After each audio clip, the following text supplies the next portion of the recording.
Isso eu estou falando do regime geral, tá? Outros que estavam presos, reclusos, mas nunca contribuíram, queria pegar auxílio reclusão. Não. Lá no geral, só pega auxílio reclusão quem contribui. Quem não contribui, não pega. Então, aquela história, não tem aquelas historinhas de WhatsApp que fica mostrando bandido. Ó, aqui, ó, bandido tá pegando auxílio reclusão e tal, tal, tal, tal, tal, tal. Então, eu sempre brinco, eu falo assim, ó, mas tem bandido que ele é profissional. O que que ele faz? Ele é um segurado facultativo. Ele é um segurado facultativo. Ou ele até tem um trabalho, ele é um segurado obrigatório, e nas horas de folga comete crimes.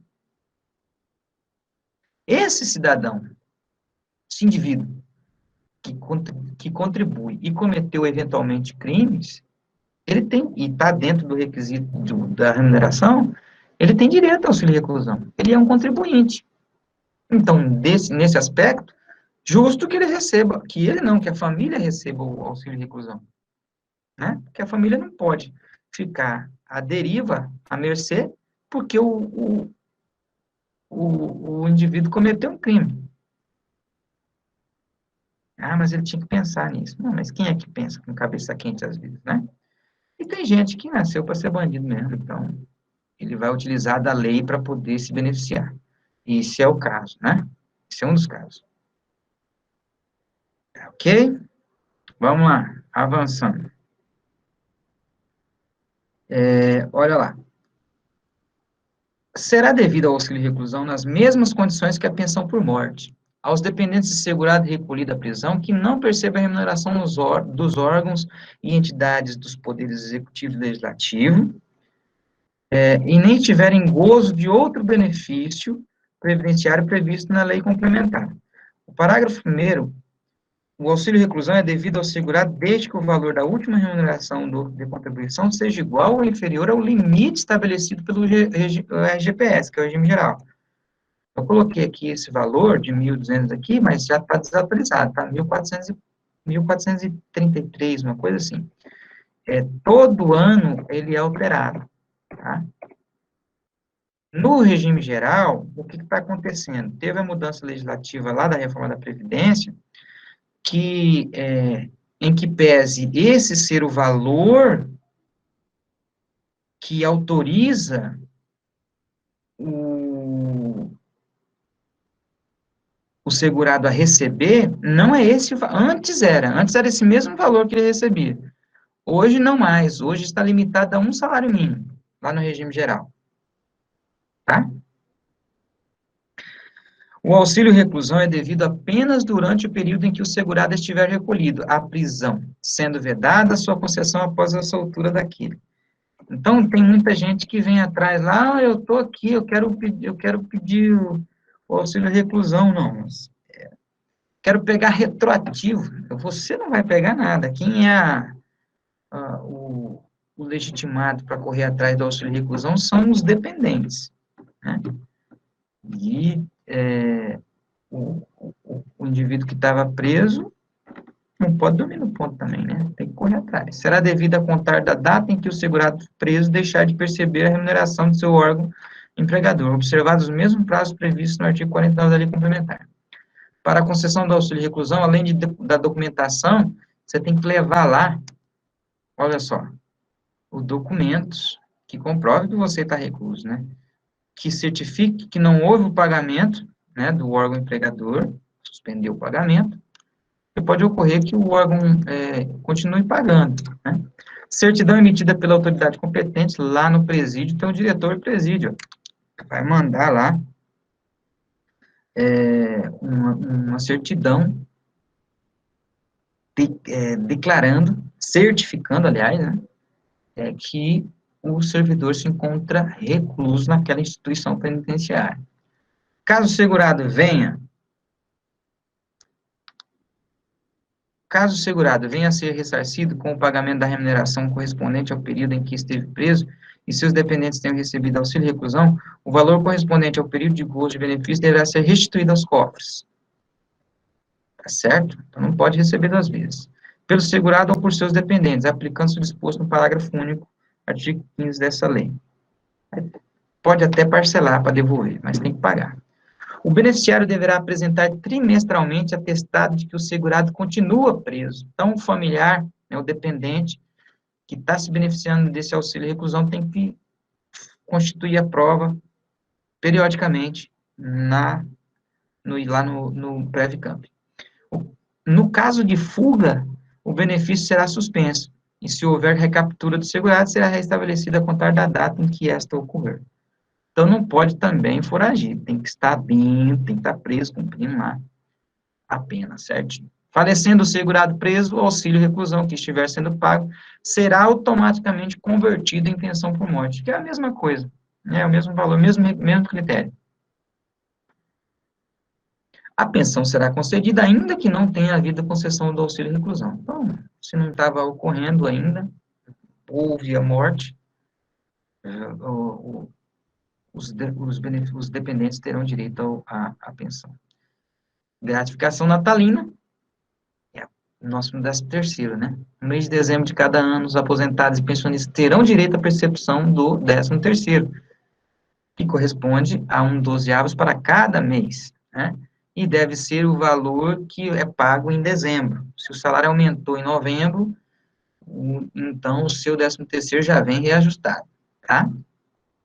A unidade gestora do Previcamp poderá antecipar o pagamento até 50% da gratificação natalina, né?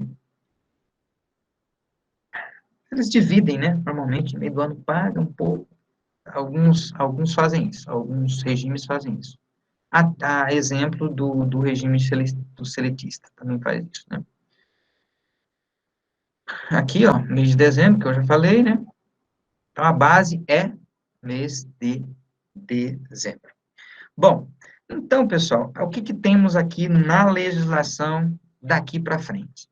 Regras de transição, né?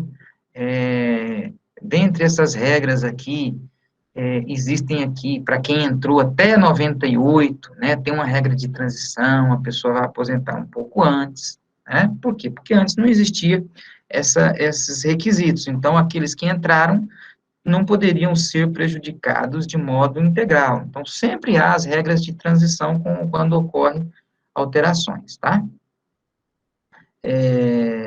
Eu não vou adentrar aqui mais, acredito que do que é relevante, né, para o regime próprio de previdência, nós tratamos, tá bom?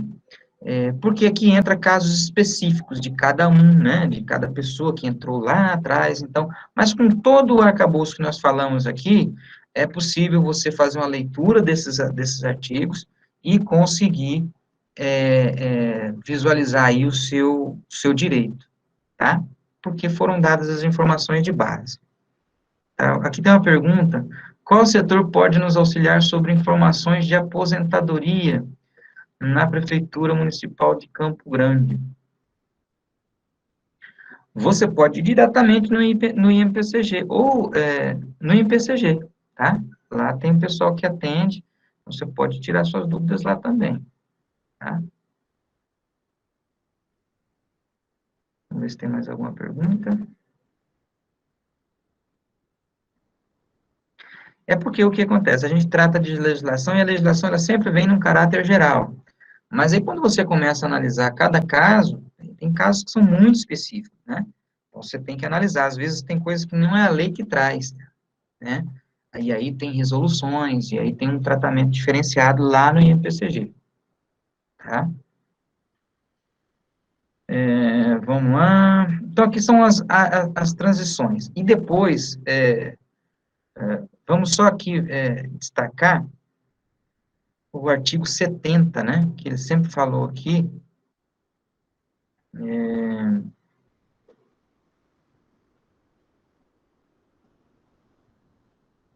que como que o, o segurado, qual é o cálculo, como é feito o cálculo, né? regras de cálculos, né? Lá no artigo 70 ele diz, ó, no cálculo dos proventos das aposentadorias, né, será considerada a média aritmética simples das utilizadas como base para a contribuição de servidores ao regime de previdência, e que esteve vinculado correspondente a 80% de todo o período contributivo, desde a competência de 94 para cá, ou desde o início de sua contribuição, se posterior àquela competência, se posterior a 94. As remunerações consideradas no cálculo do valor inicial dos proventos terão os seus valores atualizados mês a mês. Isso nós comentamos ao longo do curso, tá? Então, porque ele sempre falava na forma do artigo 70, que, ou seja, sempre considerando as 80 maiores contribuições. Isso lá no geral mudou. Pode ser que mude aqui também, tá? Nas mudanças legislativas que poderão vir nos anos que se seguem aí. Ok? Direito adquirido é um outro tema aqui importante que foi falado, ó, que está aqui no capítulo 8. O abono permanência, que é aquele valor que você paga a título de contribuição, ele deixa de ser descontado e entra na sua remuneração, né? E você fica até os 75 anos, depois tem que ir embora, não tem jeito. Ó, é assegurada a concessão de aposentadoria e pensão a qualquer tempo, respectivamente, aos segurados e seus dependentes, que até 31 de dezembro de 2003 tenham cumprido os requisitos para a obtenção desses benefícios, com base nos critérios da legislação então vigente. Aplique-se o disposto no artigo 67 aos benefícios concedidos na forma do caput e em fruição em 31 de dezembro de 2003, data da publicação da emenda constitucional 41, que fez essas alterações, né? Então, o que que é isso? A integralidade e a paridade que não existem mais para servidores que entrarem depois desta data, certo? Só vai ter direito a isso quem entrou antes, esse é o direito adquirido que ele está falando, tá certo? Além de outras transições, né? Existe um caso aqui, por exemplo, existe o requisito de idade e tempo de contribuição. Existe aqui uma regra de transição em que o servidor que tem mais de, por exemplo, 35 anos para contribuir, né, e 60 de idade. Se ele tem 36, diminui para 59. Se ele tem 37, diminui para 58. Então, existia uma compensação à medida que ele tinha mais tempo de contribuição, tá? Poderia ter menos tempo de idade. E essa regra existia lá atrás. Então, numa regra de transição foi colocado isso também. Mas para quem entrou, para quem era servidor antes de 98, tá? Então, existem alguns casos específicos aqui. Ok? Dúvidas? Nós temos 3 minutos para tirar dúvida. Já foi.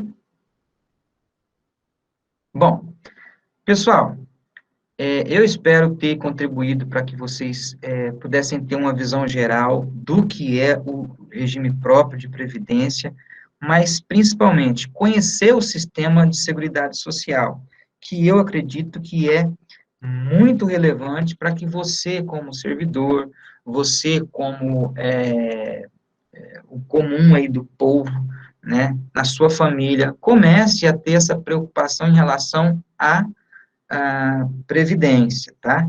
Cada vez mais nós vamos ter cortes ou achatando o valor ou dificultando o acesso, sempre vai haver mudanças na legislação previdenciária.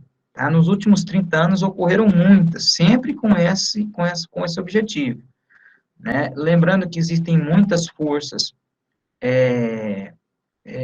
políticas, econômicas, que pressionam o sistema para que ocorram mudanças. Né? Então, o que, que nós, como cidadãos, temos que fazer? Sempre ser conscientes dos nossos direitos e buscar sempre protegê-los, né? Esse é o primeiro passo.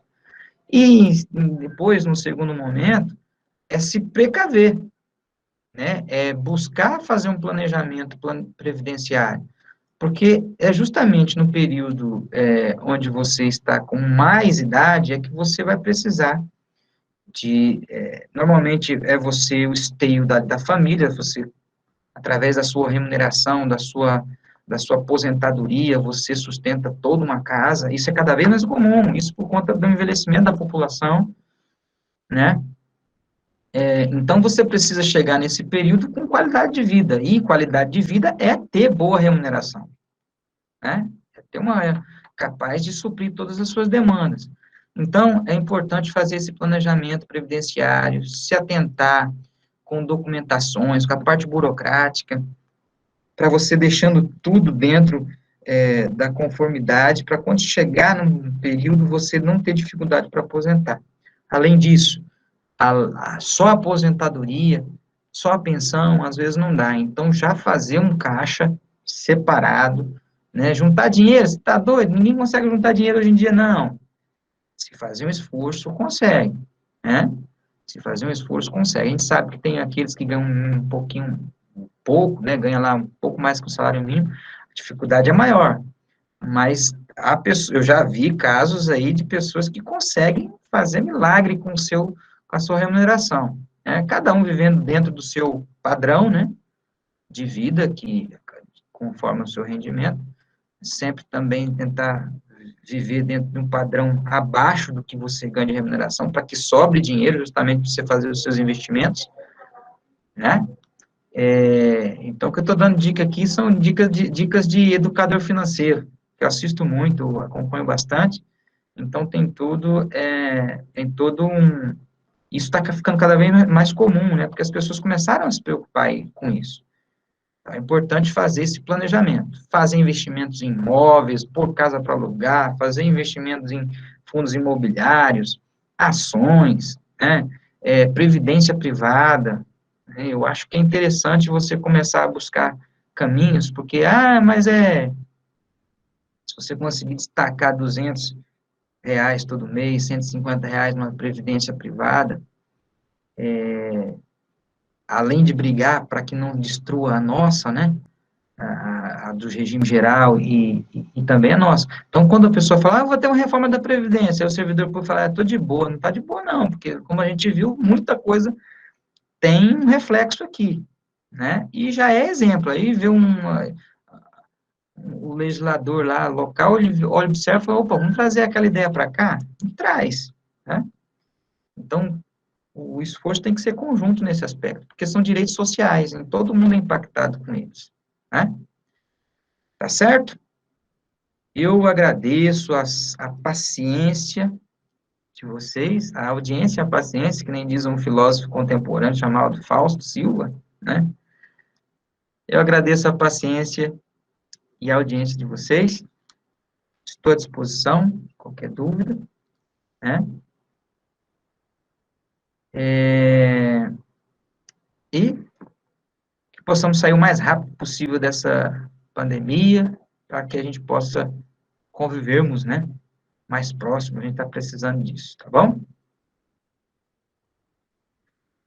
Um grande abraço, até a próxima. Tchau, tchau. E vamos fazer atividade, tá?